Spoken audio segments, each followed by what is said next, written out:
안녕하세요. 세상에서 가장 작은 책방 연트럭파크의 원테이블북부터 옛다 책방지기입니다. 와, 네. 해를 거듭할수록 점점 자유로워지는 것 같아요. 혼자 한밤중에 중얼중얼거리고 막 이런 것들이 자연스러워지는 게 좋은 건지는 잘 모르겠는데요. 네, 오늘은 아주 따끈따끈한 시집 한 권을 또 소개를 해드리려고 이 밤중에 촬영 버튼을 눌렀습니다. 뭐랄까, 아마 누군가한테는 굉장히 소중한 출판사고 또 누군가한테는 굉장히 듣보잡인 그런 출판사일 거예요. 독립출판사에서 펴낸 책을 소개할 건데요. 네, 파시클이라고, 짜잔, 네, 오늘 나온 따끈따끈한 책입니다. 오늘 소개할 책은 절대 돌아올 수 없는 것들이라는 제목을 한, 이름은 많이 들어보시지 않았을까요? 에밀리 디킨슨의 시선집입니다. 칼 세이건의 뭐죠? 우치 밤하늘에 별들이 쏟아지는 것 같은 그런 느낌이잖아요. 예, 칼 세이건의 코스모스라는 책의 표지가 떠오르기도 하는 그런 책 디자인을 한 얇은 시집이에요. 네, 파시클이라는 곳은 거의 아마 대부분 이 방송을 듣는 분들은, 제가 아는 분들이 일단 지금 많으니까 이 출판사를 지금 운영하고 있는 박혜란 선생님을 네, 오늘 이렇게 매주 월요일 아침마다 옛다 책방에서는 여성시 읽기 모임을 아침에 해요. 그래서 한 주마다 이제 시집을 한 권 정해가지고 그쪽 이제 주마다 새로운 시와 시인들을 이제 만나서 이야기를 나누는 그런 자리를 오전 11시에 열고 있는데요. 그 모임을 벌써 3월부터 시작을 했으니까 꽤 됐죠. 한 6개월 동안 쭉 운영을 해오고 있는데, 그 모임을 함께 이끌고 계신 분이 이 파시클 출판사의 박혜란 선생님이세요. 미국시를 전공하신 선생님이시고, 에밀리 디킨슨을 너무너무 좋아하는데, 사실 우리나라의 에밀리 디킨슨 시집도 굉장히 다양한 버전으로, 국시 하면 이제 이렇게 이름 있는 그런 문서도 많이 나오기도 했는데, 늘 그런 시집 자체에 대한 그런 안타까움들이 좀 있죠. 잘 원래의 의미를 잘 살려내거나 아니면 조금 더 예쁘고 조금 더 그 시의 내용이나 이런 것들하고 잘 어울리게 시를 만들고 싶기도 할 텐데, 우리나라의 이제 출판 환경상 그러니까 시집은 늘 이제 같은 포맷에 이제 구겨놓는다는 표현이 좀 그렇긴 하겠지만, 어쨌든 어떤 시든 간에 일정한 포맷 안에 이제 들어가게 되는 이런 것들에 대해서 좀 이제 안타까움을 느꼈던 선생님이 직접 출판사를 차리신 거예요. 그래서 처음 이제 펴냈던 건 이제 중철이라고 하는데, 중간에 이제 박아 넣은 이런 아트북을 4권을 만드셨어요. 짜잔. 네, 이게 다 에밀리 디킨슨의 시집이거든요. 그림 시집이라고 해야 될까?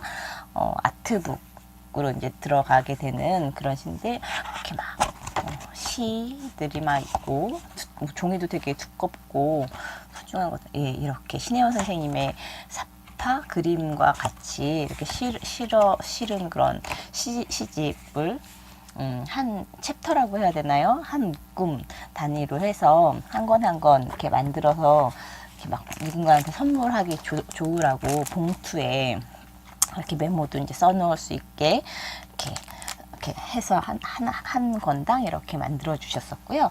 이제 옛다에서는 이걸 어떻게 팔까 고민을 하다가 이 4권을 이 한 권이 사실은 36페이지짜리거든요. 36페이지짜리를 가격이 10,000원인데 10,000원에 주고 살 수 있는 사람이 많지 않을 텐데 라는 생각을 하다가, 이게 펜시 같은 그런 뭐랄까 상품이라면, 그러니까 책이라고 생각하면 굉장히 비싸죠. 이게 우리가 워낙 비싸다고 하지만 또 그냥 페이지 수나 이런 것들에 비해서 생각해 보면 또 굉장히 싼 그런 물건, 상품이 또 책이기도 한데, 하물며 이제 이렇게 얇은 공이나 공력이 굉장히 많이 들어갔다고는 하지만, 우리가 이제 상대적인 거니까, 상대적으로 기존의 시집은 한 권이 막 8,000원인데 이 한 40쪽도 안 되는 요 하나를 10,000원에 주고 살 사람이 얼마나 될까, 이런 이제 생각을 하다가 이게 그러면 누군가한테 시를 좋아하는 사람이나 이런 특별한 사람한테 선물로 주는 어떤 선물이면 기프트 상품 같은 그런 선물이라면 또 되게 다르겠다. 그래서 네 권을 묶어서 이렇게 해서 전시해서 판매를 하기도 했어요. 지금도 하고 있고, 그래서 특별한 사람한테 줄 수 있는 이것도 한번 읽어봐. 이렇게 시를 펴낼 수 있다니 시인으로서는 굉장히 누구나 이곳에서 책을 내고 싶겠다 뭐 이런 생각이 들 만큼 에밀리 디킨슨에 대한 애정이 막 흘러 넘치는 곳이에요. 파시클이라는 그 이제 출판사 이름 같은 경우에도 사실은 이제 책을 만들 때 이걸 이제 우리가 복사할 때처럼 한 장 한 장 이렇게 해가지고 이렇게 꼬매는 게 아니고 커다란 큰 이제 대지가 있어요. 거기에 이제 32쪽, 뭐 36쪽, 뭐 이런 식으로 팔에 이제 배수가 되는 그렇게 이제 큰 판에다가 해서 이게 접어가지고 요즘 초등학생들은 이제 책 만들기 해가지고 뭐 아코디언 북도 만들고 뭐 이렇게 여러 가지 이제 체험들을 많이 하면서 알게 되던데 이제 그렇게 해서 만들어지는 그것이 있는 거예요. 그래서 32p, 40p 뭐 요 정도를 이제 한 더미 파시클이라고 영어로는 한다고 해요. 근데 에밀리 디킨슨의 책이 글이 이제 시들이 이제 나오고 나서 정식으로 출판된 적이 없다고 해요. 그러니까 1,800편의 시를 썼다고 하는데 그 중에 한 7편인가가 당시에 이제 지역 신문에 잠깐 게재가 된 것뿐이고 사후에 이제 알려지기 시작해서 이렇게 많은 시들이 주옥 같은 시들이 이제 발굴되고 이제 사회적으로 평가를 받고 이제 미국에서도 가장 사랑받는 시인의 어떤 반열에까지 이제 올라가게 되는, 그리고 이제 여성계 쪽에서는 이제 페미니스트 뮤직이라는 이제 타이틀까지 이제 가지고 가게 되는 그런 이제 시인으로 지금은 기억되고 있는데, 살아생전에는 그렇게 막 이렇게 그 사회적인 인정을 받거나 영향력을 이렇게 갖게 되지는 않았던 것 같아요. 그러면서도 이제 가족 내에서는 가족이나 이제 친척이나 친구들한테 이제 자기 시를 이렇게 들려주고 이제 이야기를 나누고 하는 것들을 굉장히 좋아했다고 하는 것들을 보면 막 서한 편지를 막 써서 보내주기도 하고 이런 작업들도 했다고 하네요. 네. 에밀리 디킨슨은 지금 1830년생이래요.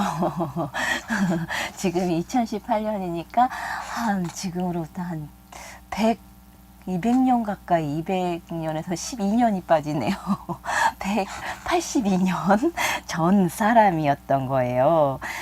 이 사람의 시를 지금 읽는다는 것 자체가 참 재밌다. 그래서 저도 시를 워낙 좋아하지도 않았을 뿐더러 이름은 굉장히 익숙하게 듣는데 미국 시, 외국 시 같은 경우에 특히나 이제 라임이나 이런 것들을 이제 잘 맞춰서 이렇게 번역하기가 되게 쉽지 않잖아요. 지금 우리 이제 막 힙합 가사나 이런 것들을 막 듣다 보면 기가 막히게 운을 이렇게 막 맞추는 그런 연습부터 시작해서 굉장히 많이 하는데, 이 시들도 사실은 특히 이제 그런 가구 이런 식으로 해서 이제 막 맞춰놨을 텐데 그걸 번역하는 과정에서 그것들이 이제 적절하게 잘 녹아나지 않잖아요. 그래서 그런 아쉬움들 때문인지 그렇게 좋다고 하는데 막 이렇게 막 확 와닿고 이랬던 기억이 그렇게 많지는 않았던 것 같아요. 세계의 명시, 세계의 명 에세이, 이런 시리즈들도 되게 많잖아요. 그래서 이렇게 읽어보기는 했는데,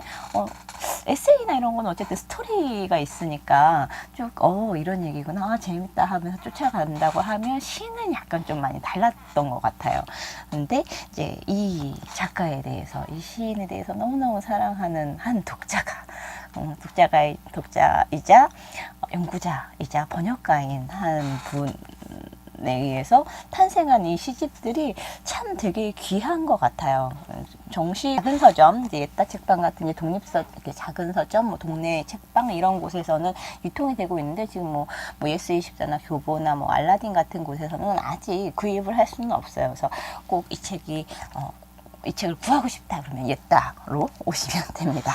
이 책들은 기본적으로 이전에 이제 만들었던 이제 아트북 시집이라고 해야 되나요?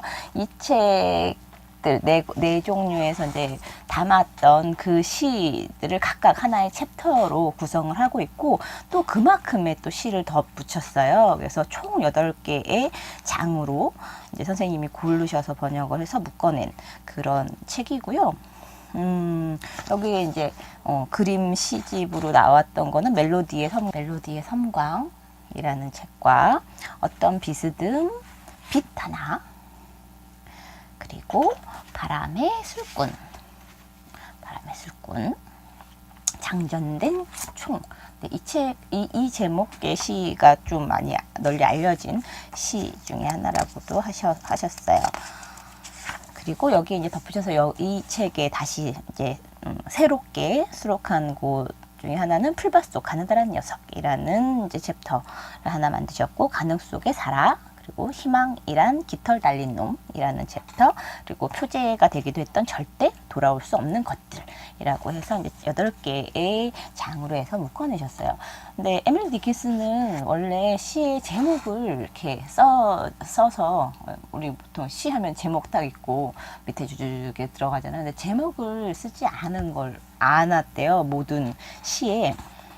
그래서 이제 그래도 이제 목차나 이런 것들을 알아볼 수 있게 편집을 해야 되니까 이 책 같은 경우에는 가장 첫 줄을 시의 제목 삼아서 붙여놓고 차례나 이제 이런 작업들을 하셨다고 합니다. 너무 재밌는 건 이제 시 중에 좀 살펴볼까요? 시 중에 이제 약간 시를 딱 열면 이제 보통 우리나라 시 같은 경우에는 이제 시인의 말 해갖고 약간 프롤로그에 해당되는 그런 이야기들을 싣는데 에밀리 디킨슨의 책에서는 이런 글을 보낸 편지에서 이제 에밀리 디킨슨이 토머스 웬즈워드 하긴슨에게 보낸 편지에서 따온 글을 책 머리에 이렇게 담아 주셨어요. 읽어드릴게요. 내가 읽은 책 한 권으로 인해 온몸이 오싹해졌는데 그런 나를 어떤 불로도 따뜻이 못한다면 그게 시예요. 마치 정수리부터 한꺼풀 벗기듯 몸으로 느껴진다면 그게 시예요. 오직 이런 식으로만 나는 시를 알아요. 다른 방법이 있나요? 그래서 맨 처음에 이 글을 접했을 때는 나도 시를 이렇게 배웠으면 참 좋았겠다. 이렇게 만났다면 참 좋았겠다. 이런 생각이 확 이제 들기도 하고 그랬었어요. 그리고 여러 가지 좋은 시들이 있어서 이렇게 마킹을 해놓긴 했는데 많은 시를 읽어드릴 수는 없을 것 같고, 조금 더 저는 이제 확 와닿았던 맞아 이런 느낌이 들었던 시 하나는 이거예요. 성공의 달콤함을 가장 잘 헤아리는 건 전혀 성공해 본 적 없는 이들. 없어서 죽을 듯 절실해야 과즙을 어림잡을 수 있답니다. 오늘 하루 깃발을 차지한 자줏빛 제복 기사단 그 누구도 승리를 그렇게 또렷이 정의할 수 없을 거예요. 패배하여 죽어가는 그의 금지된 귀에는 승전가의 선율이 멀리서 불쑥 터지니 괴롭고도 뚜렷해. 이 문장 되게 좋지 않아요? 성공의 달콤함을 가장 잘 헤아릴 수 있는 사람은 그걸 막 이렇게 이루어낸 사람일 것 같지만 사실은 못 이루어낸 사람. 성공하면 너무 좋을 텐데, 성공하면 막 이렇게 상상하는 그런 힘. 막 이렇게 그때를 상상하면서 지금 막 힘들어도 버티기도 하고 노력도 하고 막 이러는 거잖아요. 이제 딱 그 느낌 어떻게 알았지? 지금보다 180 몇 년이야. 몇 년 앞선 이 언니는 도대체 이런 걸 어떻게 알았을까? 뭔가 간절한 어떤 열망, 되고 싶었던 뭔가가 있었나? 그래서 이걸 보면서 이 언니 되게 재밌네 라고 이렇게 느꼈던 그런 게 있고, 새롭게 추가된 챕터에서는 챕터에 이제 장 표제가 됐던 이제 희망이란 놈은 깃털이 있어라는 시도 괜찮아 좋았는데요. 읽어보면 희망이란 놈은 깃털이 있어. 영혼의 자리를 틀고 가사 없는 곡조를 노래하지. 멈추는 법 없지. 절대. 그런데 가장 달콤하기는 강풍 속에서 들릴 때 살을 애는 폭풍도 몰아치고 그래서 이 작은 새는 수줍을 수도 있었는데 그래도 그 많은 이들을 따뜻이 해줬지. 나는 몹시도 추운 땅에서 들어봤어. 너무나 낯설었던 바다 위에서도. 그럼에도 결코 극단에 빠지지 않고 그 녀석은 부스러기 하나 달라 했지. 내게.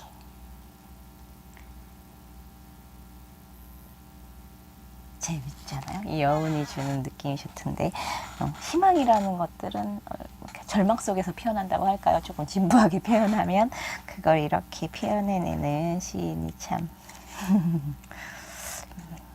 별로 안 힘들었을 것 같은데 되게 힘들었나 봐요. 우리가 보통 이야기를 하는 백인 중산층 가정에 공부만 하던 딸내미인데 평생 글만 쓰고 책 읽고 막 이런 아주 소소한 사람들과 교류를 하고 이런 삶을 살았던 사람은 어떤 삶을 살았을까? 사실 가늠은 참 많이 되지는 않는데 이런 것들 보면 재밌어요. 근데 대신 그 당시의 여성이라는 위치에서의 뭐 사회생활이라든지 자기가 갖고 있는 어떤 재능들을 사회적으로 이렇게 막 드러내거나 뭔가를 하기는 되게 어려웠을 또 시대나 사회였으니까 그것에서 오는 이런 이런 1800편을 혼자 막 쓸 수 있을 만큼의 재능을 갖고 있는데 그런 사람이 뭔가 작가로 데뷔를 하거나 이런 것들도 아니고 얼마나 답답했을까 이런 생각이 들기도 하고 그러더라고요. 이 책의 가장 백미 중에 하나는 사실은 저는 에밀리 디킨슨의 시도 좋지만 뒤에 보통 이제 다른 책 같은 경우는 이제 비평이나 이런 것들이 해설 시에 대한 이해를 돕는 이런 것들이 있는데 여기엔 번역 후기가 있어요. 사실 대표님이기도 하고 번역가이기도 하고 이 책에 실릴 시들도 일일이 골랐던 분이 이제 박혜란 선생님인데 뒤에 이제 번역 후기를 쓰셨어요. 시인, 시집 그리고 고르고 옮기는 일이라는 제목으로 이제 이런 말들도 꼭 넣어주셔서 되게 좋았어요. 에머스트의 드센 수녀라 불리기도 하는 시인의 집안 배경이나 사생활이 시인의 시를 읽는데 도움이 될지 아니면 괜한 오독을 가져올지 모르겠다. 이렇게 시작을 하면서 시인에 대한 이야기를 해요. 그래서 이런 태도가 저는 되게 좋더라고요. 보통 이제 이렇게 인과론이라고 하죠. 이런 배경에서 자랐기 때문에 이런 영향을 받았고, 그래서 얘는 이러한 이제 작품 세계를 펼치게 됐을 거야. 보통 이런 이제 기술을 가지고 이제 해설을 써내려가거나 하는 경우들을 굉장히 많이 보잖아요. 근데 이게 도움이 될지는 모르겠어. 이런 태도들을 이렇게 견지하면서 번역을 한다는 게 그렇게 쉬운 일은 아닐 텐데, 이렇게 말씀을 해주셔서 되게 듣고 싶었던 이야기인데 막 이런 생각이 들기도 했고요. 무엇보다 맨 이제 마지막에 이제 글을 닫기 마지막에 이제 고르고 옮기는 일에 대한 글이 또 좋았어요. 파시클 출판사에 대한 이야기들도 이제 같이 있어서 알려드리면, 파시클 출판사에서는 에밀리 디킨슨의 시를 계속 번역하여 소개할 것이다. 되게 단호하죠. 첫 시집 절대 돌아올 수 없는 것들의 시들은 주로 번역자가 특히 좋아하는 시들이다. 에밀리 디킨슨을 읽는 즐거움에 나치판 같은 역할을 했으면 하는 바람으로 시들을 골랐다. 원래 에밀리 디킨슨의 시 7편과 그 시들에 대한 감상을 그린 그림이 있는 작은 시집을 만들기 위해 갈무리에 둔 구성을 모아 단행본으로 묶었다. 일반적으로 딱히 의미를 한정하지 않고 읽는 글이 시이듯 디킨슨의 시도 읽는 이에 따라 혹은 읽는 맥락에 따라 해석이 달라질 수 있기 때문에 특별히 일관된 주제와 의미의 흐름을 정리한 것은 아니다.